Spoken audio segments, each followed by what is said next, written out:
On February 28, 2026, the United States and Israel launched Operation Roaring Lion and Operation Epic Fury, the largest joint military assault in Middle East since 2003 Iraq invasion.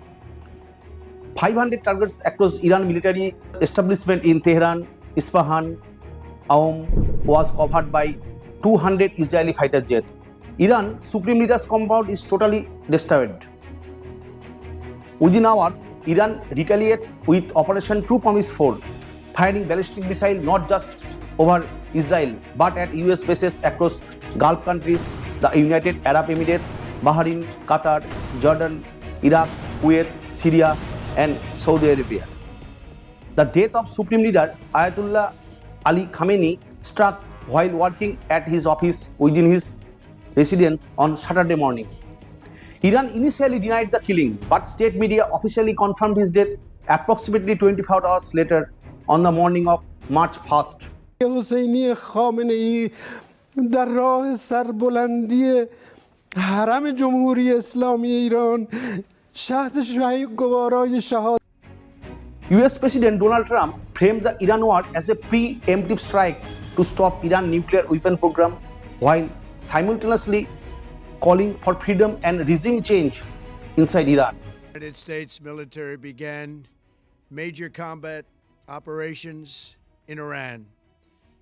Our objective is to defend the American people by eliminating imminent threats from the Iranian regime. This is perhaps the most striking element. Just one day before the strike, on February 27, mediator country Oman's foreign minister announced a breakthrough had been reached.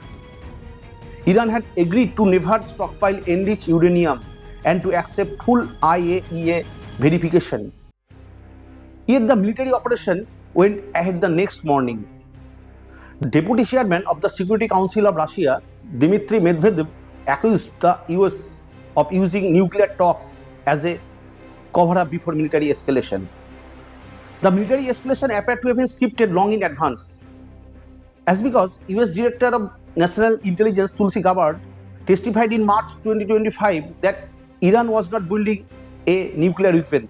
The IC continues to assess that Iran is not building a nuclear weapon, and Supreme Leader Khamenei has not authorized the nuclear weapons program that he suspended in 2003. Later, Tulsi Gabbard had made a complete U-turn and blamed our media for taking her testimony out of context. The script is same as taken in 2003 Iraq war, when US President George W. Bush and his allies claimed that Iraq possesses weapons of mass destruction or WMD. It includes chemical and biological weapons and nuclear program also. However, after the fall of Saddam Hussein regime, no active WMD stockpiles were found later. It is clear that attacking Iran and destroying its sovereign structure is the sole purpose of the US at this military escalation. But alongside it, there is an underlying deep-rooted story that brought regional instability across whole Asia. The Strait of Hormuz, flanked by the coastlines of Iran and Oman, is the transit route for 84% of the crude oil and 83% of natural gases flowing to Asia. Just after the military assault, the Iranian Armed Forces IRGC broadcast a radio message to all vessels in the Strait of Hormuz. No ship is allowed to pass. Shortly after, an oil tanker named Skylight was attacked near Oman coast. China, India, Japan and South Korea are indirectly the major victims of this military assault, which together absorbed 69% of all crude oil flowing through the Strait of Hormuz. Will this military escalation bring about a World War III-like situation?